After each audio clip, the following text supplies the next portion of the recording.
Which players are tough to rank entering the 2025 season? Find out next on Fantasy Baseball Today Express.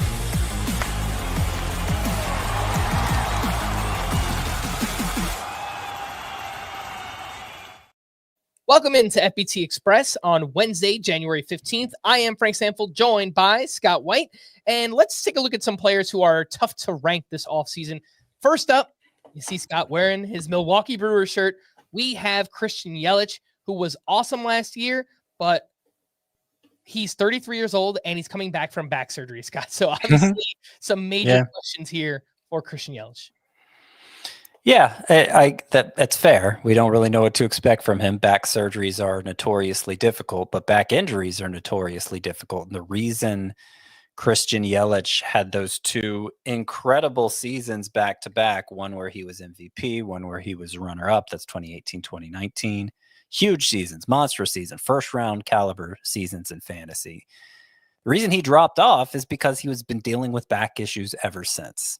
And he's dealt with them pretty well, all things considered, especially last year. Last year, he kind of became MVP caliber again, not quite as good as those 2018, 2019 seasons, but he had 3.78 head-to-head points per game. That's compared to Mookie Betts' 3.75. He's more of a base stealer than he was in his prime. Yelich is, even if he's not quite the power hitter he was. So there's still a lot to like here if he comes back from this surgery well.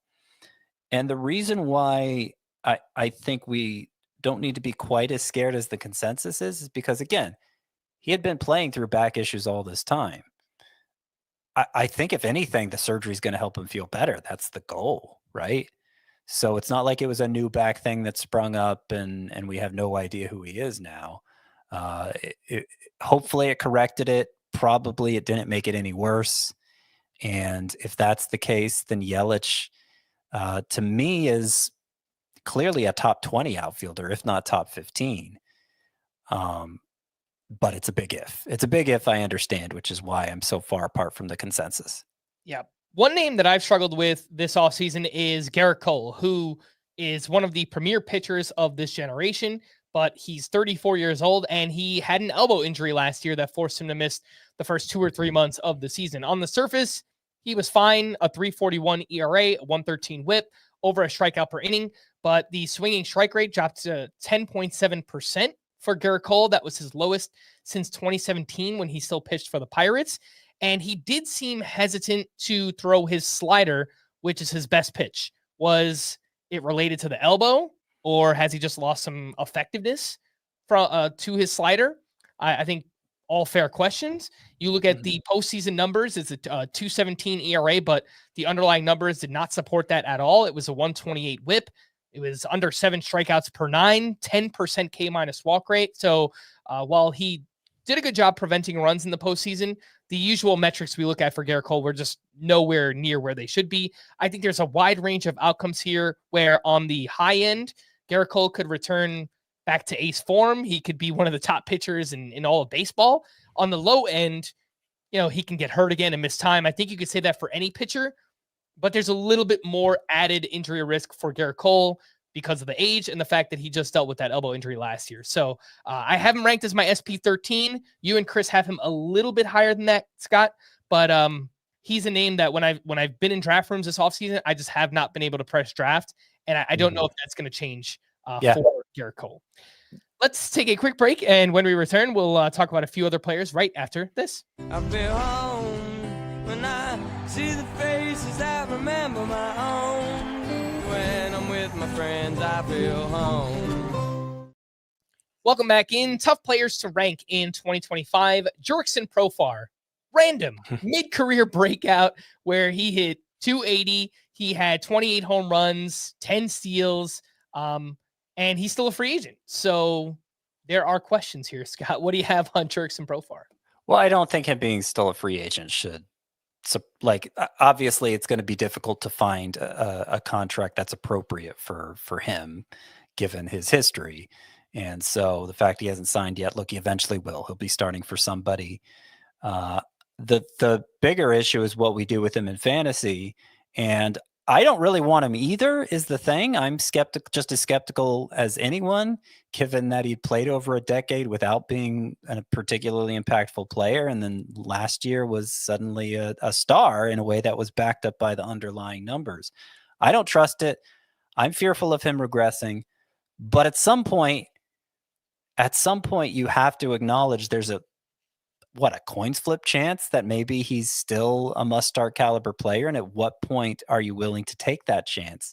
And I'm just surprised how late people are waiting to take that chance. I have him ranked around 125 overall, Jurickson Profar, but his ADP is about 100 spots lower than that. And I wasn't trying to be that far ahead of the consensus. It's just nobody wants anything to do with him. And I'm like, well, I guess I'll roll the dice here. That's where I'm winding up so far. Yeah, that NFBC ADP for Profar is the 51st outfielder off the board. Scott, you have him as your 34th ranked outfielder at this point. Let's stay in the outfield and talk about Luis Robert, who is extremely talented, but he's injury prone and he plays on the worst team in baseball. We saw the upside just a couple of years ago. He hit 38 home runs, 20 steals. He was a top 30 overall player in Roto. He was a top 15 outfielder in head-to-head points leagues. But last year, the strikeout rate ballooned to 33%. His OPS dropped 200 points year over year. Mentioned the injuries he's dealt with. Luis Robert has only played more than 100 games once in his 4 full seasons that he's been with the White Sox. Maybe he needs a change of scenery. It looks like that's not going to happen this offseason. Maybe the trade deadline. I think another player here where there's wide range of outcomes. The upside is really high for Luis Robert, but I do think the downside is pretty low. Scott, let's wrap up with Jackson Holliday, who was arguably the top prospect in all of baseball entering last season, but he struggled in his first go. And as a result, we are struggling to rank him. We are struggling to rank him in part because he's a second baseman. And we really are desperate for another high-end second baseman. So it's tempting to do what I did last year, to do that all over again and just presume, okay, look at the fact he was a former number 1 overall pick, this incredible pedigree, son of Matt Holliday, all of that, to do that again with him and just trust it'll all be fine. But I got burned pretty badly by doing that last year. And the thing is, there's a lot more reason for skepticism even now than there was then, because he did get a chance in the majors. He got 2 chances last year, in fact, and both of them ended the same way with a lot of strikeouts for a guy whose hit tool is supposed to carry him. And frankly, he looked worse in the minors too for the time he spent down there. There's still a lot of upside for Holliday. He still has that pedigree. I still think he has a very bright future, but when is it going to happen? Is it going to happen this year? No, he's only 21 and there's no guarantee of that. And by the way, it's not clear he'll have a job either, because Jordan Westburg can play second. The Orioles could give third base to Ramon Arias or another top prospect in Kobe Mayo and leave Holliday out at the start of the season. So, it's just how much do you want to sell out for the upside there?